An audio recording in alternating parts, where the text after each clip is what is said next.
Hi, I'm Anna. I've been with Rob for quite a while now. We met in college, got married soon after, and have been together for 15 years. Life with Rob was generally peaceful. We lived in a decent house, had good jobs, and shared a bunch of common interests.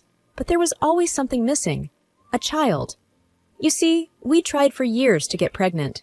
We visited doctors, tried different treatments, and even considered adoption. But nothing worked. As time went on, the strain of our childless reality began to pull at our once strong bond. Arguments became frequent, and the future started to look a bit gloomy. But then, one day, something changed. It was a regular Wednesday morning. I woke up feeling a little queasy. Thinking it was something I ate, I brushed it off. But then I remembered I had missed my period. Could it be? I quickly rummaged through the bathroom cupboard and found a leftover pregnancy test from years ago. Without wasting a moment, I used it. Waiting for the result felt like the longest 3 minutes of my life. When I finally dared to look, it was positive. My heart raced. We were pregnant. The joy, the excitement, the fear, it all rushed in. I had to tell Rob. He was in the living room, engrossed in some paperwork. Taking a deep breath, I walked up to him, the test still in my hand. "Rob," I began, trying to keep my voice steady. "I'm pregnant." He looked up, his expression unreadable. Then he said, "Are you sure? I mean, at this age? Is it even safe?" I was taken aback. This wasn't the reaction I was expecting. "I took the test, Rob. It's positive." He sighed. "Anna, you know how hard it's been. And now, at 37, do you know the risks?" I felt a sting of hurt. "I thought you'd be happy," I whispered. "I am. I'm worried about you. About us," he replied, his voice softening a bit. "We've waited so long for this, Rob. We can't let fear dictate our happiness now," I countered. He looked down, avoiding my gaze. "Have you considered, maybe, not going through with it?" I couldn't believe my ears. Terminate the pregnancy? No, Rob. This might be our only chance. We sat in silence for a while, the weight of our situation pressing down on both of us. I wanted him to be as overjoyed as I was, but at that moment, all I saw in his eyes was fear and uncertainty. That night, as we lay side by side in bed, I held on to hope. Hope that our child would bring us closer again. Hope that our love was strong enough to overcome any challenge. And above all, hope for the future. The next few months were tough. As days turned into weeks, it became clear that this pregnancy wasn't going to be easy. I was often sick, nauseated, and felt exhausted all the time. But each little kick from inside reminded me why it was all worth it. One day, after feeling particularly weak, I collapsed. Thankfully, Rob was home and immediately rushed me to the hospital. As I lay on the cold hospital bed, surrounded by beeping machines, I felt more vulnerable than ever before. "Is she going to be okay?" I heard Rob ask Dr. Mitchell, his voice laced with worry. "She needs rest," Dr. Mitchell replied. "Her body is under a lot of strain due to the pregnancy. It's imperative that she stays relaxed and avoids any stress." That hospital stay was the first of many. Each time I was admitted, I'd watch Rob from the window, pacing back and forth in the hospital corridor, talking on the phone, sometimes even arguing with the billing department. One evening, as I lay in the hospital bed, Rob walked in with a weary look on his face. He looked like he hadn't slept for days. "I met with Dr. Mitchell," he began. "He said we need to consider the possibility of bed rest for the remainder of the pregnancy."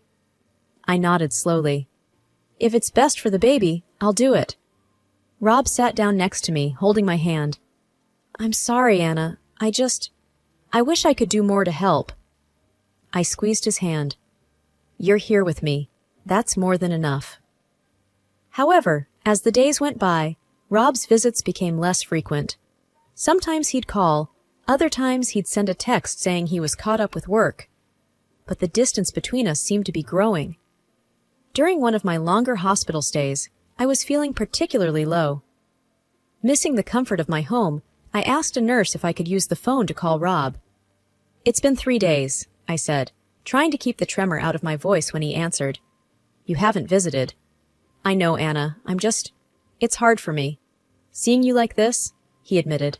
Rob, I need you, now more than ever. Silence. I'll try to come by tomorrow, he finally said, his voice distant.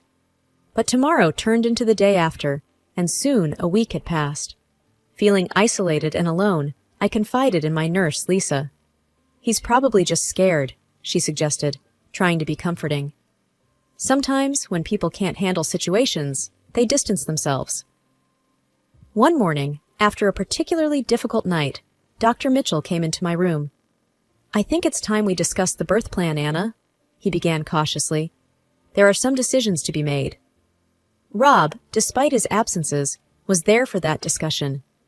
We sat, hand in hand, listening to our options, praying for the strength to make the right choices. Days turned into weeks, and as the date approached, I felt a mix of excitement and apprehension. But I held on to hope, believing that once our child arrived, everything would fall into place. Little did I know, the hardest part of our journey was yet to come. The first moments of holding my daughter, Emma, in my arms were moments of pure bliss. Her tiny fingers, her soft cooing sounds, it felt like a dream. But that dream was quickly shattered by Dr. Mitchell's grim announcement. Anna, Rob, he began with a heavy sigh. There are some concerns regarding Emma's health. We've observed some abnormalities that suggest she might have a severe condition. Rob's face paled. What are you talking about? We'll need to run more tests to be certain, but it's important you're both prepared, Dr. Mitchell replied, his voice gentle but firm. That evening, as I cradled Emma, Rob walked into the room, a storm brewing in his eyes. He looked at me, then at Emma, and took a deep breath. Anna, he started, his voice shaking. How could you? Giving birth at this age? We knew the risks. Tears welled up in my eyes. Rob, I thought we wanted this. I thought we wanted a family. He was nearly shouting now. You should have considered an abortion. Why bring a child into the world with so many complications? Because of your selfishness, we now have a possibly sick child to look after. I was shocked. Rob, she's our daughter. We should be together in this, not pointing fingers. His face was red with anger. I can't believe I'm in this situation. I can't raise a child with potential disabilities. It's not the life I imagined. As the weight of his words sank in, a cold dread filled my heart. So, what are you saying? Rob hesitated for a moment. I don't think I can do this. I can't be here, not like this. It felt like the floor had been pulled from beneath me. You're abandoning your daughter because she might be different? He looked away, unable to meet my gaze. I just can't handle it, Anna. Devastation turned into determination. Fine. If you're leaving, then leave for good. But you'll have no claim over Emma. He didn't respond. Instead, he turned and walked away, leaving me with our newborn daughter, grappling with the uncertainty of our future. Asterisk, asterisk. The first few weeks after Rob left were the hardest. The house felt empty, the silence was deafening, and the reality of being a single mother weighed heavily on me. But every time I looked into Emma's big, innocent eyes, I felt a surge of determination. I was going to make sure she had the best life possible, no matter what it took. My sister Linda was a godsend during this time. She came over often, helping with household chores and looking after Emma so I could rest. One evening, as I was feeding Emma, Linda walked in, holding 2 mugs of hot cocoa. Anna, she began gently, you need to think about the future. Have you considered finding a place of your own?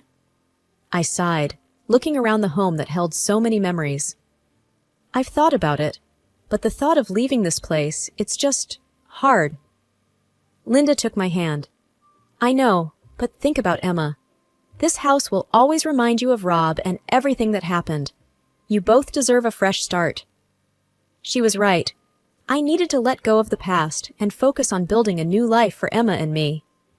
The search for a new place wasn't easy. With my limited savings and no job, options were limited. But then, one day, Linda called me excitedly. Anna, you won't believe what I found. There's a small house for rent in my neighborhood. It's perfect for you and Emma. I went to see the house the very next day. It was a cozy 2-bedroom place with a small garden in the back. The landlord, Mrs. Peterson, was a kind, elderly lady who lived next door. "Linda speaks very highly of you," Mrs. Peterson said, smiling warmly. "The place is yours if you want it."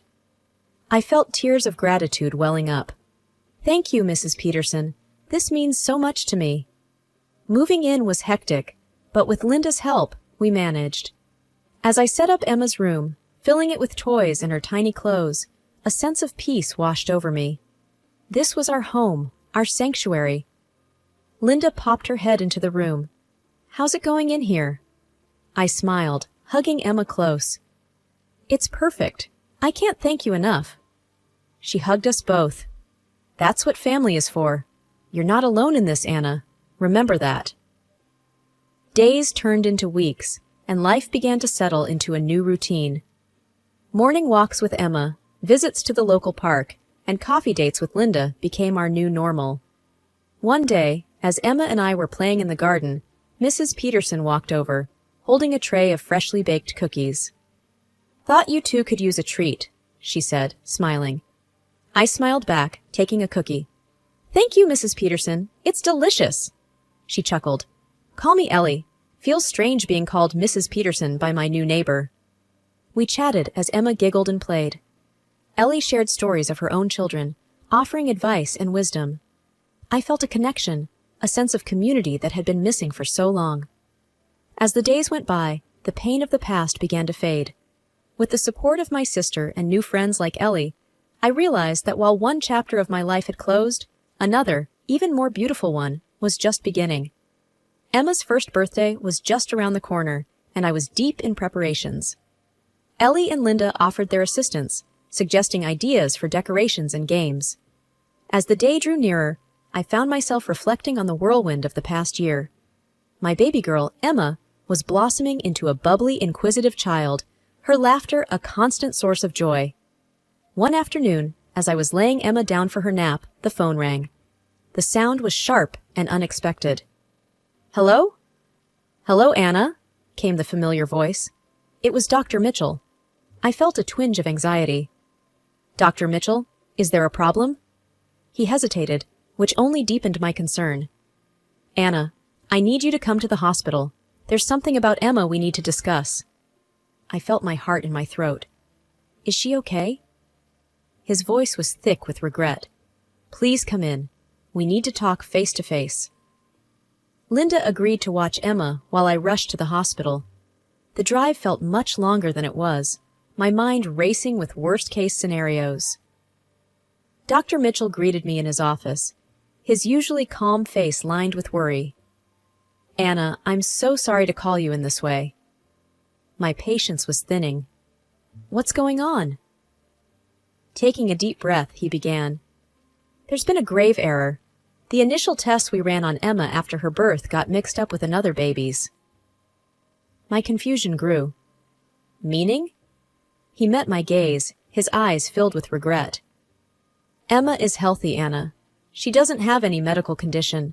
I can't express how deeply sorry I am." The weight of his words hit me hard. "You mean to tell me I've lived this past year under false assumptions? My life turned upside down because of this?" His voice was barely above a whisper. "Yes, and it's my responsibility. I can't begin to fathom the pain this has caused." I thought of Rob, of the bitterness and the pain. This mistake, it's shattered my life. Dr. Mitchell looked defeated. "I know words can't change the past, but I'll do everything I can to make it right." I took a moment to collect my thoughts. I need time to process this. Driving home, a mix of relief and fury consumed me. Yet, seeing Emma's joyful face as I walked in grounded me. She was my world, and she was okay. That night, Linda and I sat down, and I relayed everything. She was horrified. "Anna, what are you going to do?" I looked at Emma, peacefully sleeping. "For now, nothing. And I don't want Rob to know. He made his choice." Linda squeezed my hand. "You're strong, Anna. Remember, you're not alone in this." In the stillness of the night, I reflected on our journey. Yes, the revelation about Emma's health was bittersweet. But one thing was for sure. I would protect and cherish her, regardless of the past. The swift passage of time amazed me. Before I knew it, Emma was already 5 and gearing up for her first day of school. My feelings were a whirlwind of pride, hope, and the natural apprehension of a mother. At breakfast, a few days before school, Emma gazed at me, her eyes shimmering with anticipation. "Mom, will I be going to school like other kids?" I smiled warmly. "Yes, sweetie. In just a few days, you'll be starting." Her face lit up. "Will I find friends there? Will they like me?" Touched by her innocence, I assured her, "Emma, you're such a lovely girl. Of course, they'll adore you." On her first day, dressed in her new school uniform with a pink backpack hanging from her shoulders, Emma paused at the school gates. With a quiver in her voice, she admitted, "Mommy, I'm scared no one will talk to me." I crouched to her eye level. "Honey, always remember to be yourself. You're amazing, and they'll see that. Just give it some time." Her small hand waved goodbye as she joined the bustling crowd of students. I watched her until she was out of sight, my heart heavy with the typical worries of a parent. A few weeks later, Emma was all excitement and stories about her new friend Sophia. Their adventures during breaks, their shared love for painting, and their little secrets. One day, she bounced home asking, "Mom, can Sophia come over tomorrow?" Delighted at her blossoming friendship, I agreed. "Absolutely. I'm eager to meet your new buddy." The next afternoon was filled with their giggles and playful shouts. From the corner of my eye, I noticed their genuine bond and thought of how childhood friendships were so pure and uncomplicated. As the sun dipped, a car pulled up. Emma, holding Sophia's hand, led her to the door. To my shock, standing there were Rob and a young woman, presumably his new wife. Emma, inside. Now. Rob's voice was curt. Sophia, sensing the tension, looked worriedly between her parents and me. "Daddy, I had so much fun. Emma's my best friend." Rob's gaze was cold. "Sophia, we've talked about this. You shouldn't play with ... inferior children." His voice dripped with disdain, making it clear whom he referred to. I felt a rush of anger. Before I could retort, the young woman, probably trying to mediate, gently tugged at Sophia's hand. "Come, dear. Let's go home." Emma stood close to me, her eyes filled with confusion and hurt. As the car drove away, she whispered, "Mom, why did he say that?" Holding her close, I replied, "Sometimes, sweetie, people don't say the nicest things. But always remember, you're wonderful, just the way you are." That evening, as I tucked Emma in, I promised myself that no matter what, I'd always protect her from the cruel judgments of the world. Only days after the incident, my phone buzzed with an unknown number. I hesitated, then answered, "Hello?" A woman's voice, soft yet firm, responded. "Hi, this is Emily, Sophia's mother. Can we talk?" Surprised, I replied cautiously, "Of course. What's on your mind?" She hesitated. "I'd rather discuss this face to face. Can we meet tomorrow? There's a cafe around the corner from your house." After a moment, I agreed. "All right, see you at 10 a.m.? The next morning, I saw Emily waiting. She looked out of place, her pristine appearance contrasting with the laid-back vibe of the cafe. As I approached, she stood up, offering a polite, if slightly forced, smile. "Thank you for coming," she began, her eyes searching mine. "After the other day, I couldn't shake off a nagging feeling that there's more to the story than Rob's told me." I took a deep breath. "I'm not one to spread tales, but since Sophia is involved, I think you should know." She leaned forward, anticipation evident. "Please, tell me everything." Over the next hour, I unfolded our past. How Rob and I had struggled with fertility, my unexpected pregnancy, his disinterest, the misdiagnosis, his leaving, and my subsequent journey with Emma. I made sure to be factual, not letting emotion color the narrative. Emily sat stunned. "He never told me any of this. He said you were the one who left him, and he always painted such a rosy picture of your marriage." I shrugged. Sometimes people craft stories to cope, or to hide. She looked defeated. "I feel like such a fool. I thought our love was genuine, but now it seems like he was just replacing one life with another." "Emily," I started, my tone firm, "it's not about him anymore. It's about Sophia and Emma. They've formed a bond. I don't want Emma to suffer because of our past. She nodded. I completely agree. Children shouldn't be dragged into adult disputes. As we parted, I felt a weight lifted. For the first time, I felt like I was truly free from Rob's shadow, having laid our past bare. That evening, as Emma played with her toys, she looked up. Mom, will I see Sophia again? Smiling, I said, Yes, sweetie, you will. And always remember, your past doesn't define your future. You do. My phone buzzed on the coffee table, startling me from my thoughts. Rob's name flashed on the screen, a name I hadn't expected to see in a long time. Hesitating for only a moment, I answered. Anna. Rob's voice was filled with a mix of anger and desperation. Do you have any idea what you've done? I frowned, taken aback. What are you talking about? Emily left me, he spat out bitterly. She filed for divorce, and she's taken everything. I've lost almost everything, Anna, and it's all because she spoke to you. I could hardly believe what I was hearing. Rob, you made your choices. I just told her the truth. There was a heavy pause. She also told me about Emma, that she's healthy. You never told me. Why would I? After everything you said, after everything you did, you didn't deserve to know, I retorted. Rob's voice grew softer, almost pleading. Anna, I made a mistake. I realize that now. I want to be there for Emma. I want to be there for you. We can be a family again. I scoffed in disbelief. Now that your life's in shambles, you suddenly want us back? You're unbelievable, Rob. Anna, I know I messed up, but I've changed. Please, give me a chance. I could feel anger rising in me. You walked out on us, Rob. You called our daughter inferior and turned your back. Now that your little fairy tale with Emily has ended, you think you can just waltz back into our lives? Think again. He sounded desperate now. I was wrong, Anna. I see that now. Can't you give me another chance? No, I replied firmly. Emma and I have moved on. We're doing just fine without you, and we don't need or want you in our lives. But Anna... It's over, Rob. Goodbye. I ended the call, my heart racing. I took a deep breath, letting the emotions wash over me. Emma and I had each other, and that was all that mattered. I wouldn't let Rob's selfishness disrupt our peace. Whatever challenges lay ahead, we'd face them together.